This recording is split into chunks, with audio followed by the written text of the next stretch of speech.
Hello, so let's look at a comparison between TB meningitis and cryptococcal meningitis.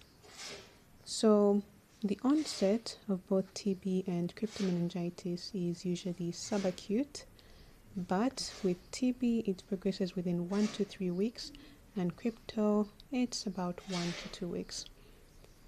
TB usually affects people of all ages, including the immunocompromised, but crypto most likes to affect those with HIV, usually advanced HIV with a CD4 less than 100.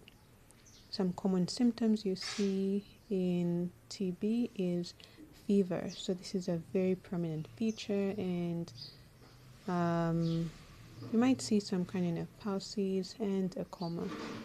But with crypto, the prominent feature is headache.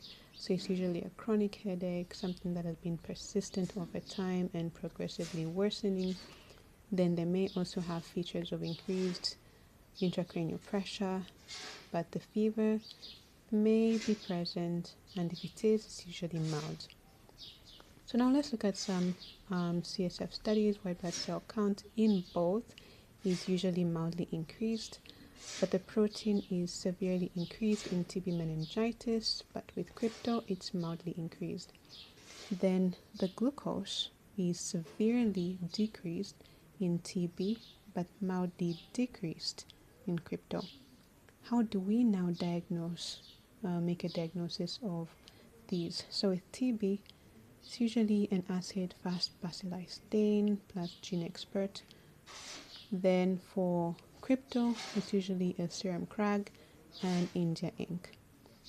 Then for treatment of TB, it's usually the right therapy, that is rifampicin isoniazid, pyrazinamide, and ethambutol, plus with the addition of steroids, usually dexa or prednisolone. For crypto, it's amphotericin B plus flucytosine. If flucytosine is not present, we use high dose of fluconazole. Then we continue with fluconazole until the CD4 is back to normal. Then the opening pressure of TB is usually mildly increased, so not that much, but it is severely increased in crypto. Then ART. When do we initiate ART treatment?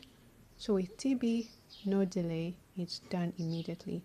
But with crypto, it is delayed for about 4 to 6 weeks to prevent ARIS. So there you go. Those are the differences in comparison between TB and